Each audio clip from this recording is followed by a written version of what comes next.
I'm Sarah Fergani with KENS 5 News Now. A body found at a wastewater lift station is fueling speculation that it could be that of the missing college student from New Braunfels who disappeared near his apartment in Corpus Christi.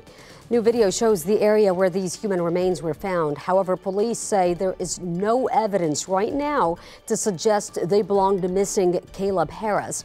The remains were discovered Monday inside a wastewater lift station. That location is within walking distance from a bridge where Harris's phone was reportedly used before it either turned off or died on March 4th. It was also just steps away from the apartments where the 21-year-old lived. However, that is the only clue at this time. Here's what officers said.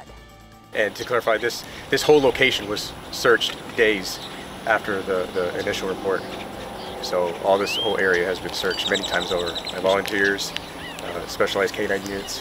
You're speaking of Caleb Harris? Yes. At the scene, investigators could not speak to how long the remains have been in the lift station, and it's unclear what medical examiners have to work with. We'll update you as soon as we learn more. An attack on two women working at an apartment leasing office near UTSA is leaving residents scared. Police say a disgruntled tenant at the Broadstone Ranch Apartments got into a fight with the two employees, pulled a knife and slashed them Monday afternoon. The 28-year-old man ran away right after the attack.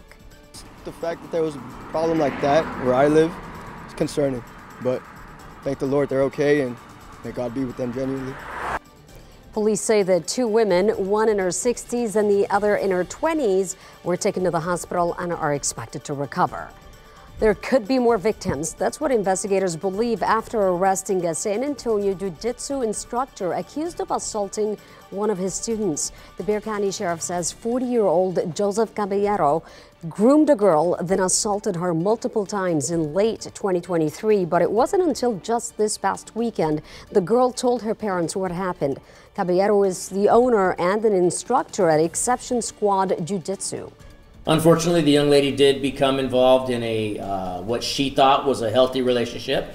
In reality, the suspect was just abusing her sexually.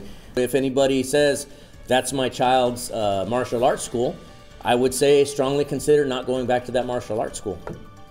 Caballero is out on a $75,000 bond. If you know of any other victims, call the Bexar County Sheriff's Office at 210-335-6000. A crazy scene at a cell phone store on the northwest side is caught on camera. Check this out. Surveillance video capturing a car barreling into the front of a T-Mobile on Grissom Road near Culebra. An employee was sitting in a chair and, as you could see, runs away just as the SUV crashes inside. The driver told police he meant to hit the brakes, instead hit the gas pedal. He was there to pay his phone bill. Amazingly, no one was hurt. Police say no charges will be filed. And we have an update on the case of four men held against their will at a local motel. Police say they arrested several people on kidnapping charges. That's Monica Martin, Susan Fisher, and Ty Morris. The fourth is Alfred Wallace Jr., not pictured here. The arrests stem from a phone call that police received Saturday night about several men being held against their will at the Inn and Studios of I-35. Officers were reportedly told the suspects were demanding money for the men's release. Police say all four are now facing charges for aggravated kidnapping for ransom or reward.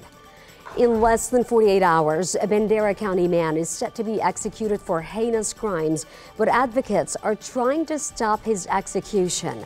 Ramiro Gonzalez is on death row for kidnapping, raping, and murdering 18-year-old Bridget Townsend in 2001 in Bandera County. Gonzalez confessed to the crimes while he was already in jail for raping and kidnapping someone else. Advocates say at the time of the murder, Gonzalez was dealing with drug addiction and was traumatized from physical and sexual abuse in his childhood. I think many people that have faced the same things Ramiro has faced may end up in a similar position as this. They may go into a lifestyle and do things that they're not proud of, but Ramiro's been able to change his life around, turn his life around, and transform himself incredibly since that moment. Advocates submitted about 20,000 signatures to the governor's office but have not received a response. And according to Death Penalty Action, Gonzalez's clemency application was denied by a vote of 7-0. What would have been the first ever presidential debate at Texas State University is now canceled. Just yesterday, Texas State was officially released from its contract. We're days away from the first presidential debate. President Biden and former President Trump are expected to debate for the first time on Thursday, hosted by CNN in Atlanta. Initially, Texas State was expected to host the first debate on September 16th and had plans to spend about $5 million to look good on the big stage. And that's KENS 5 News Now. I'm Sarah Frugani.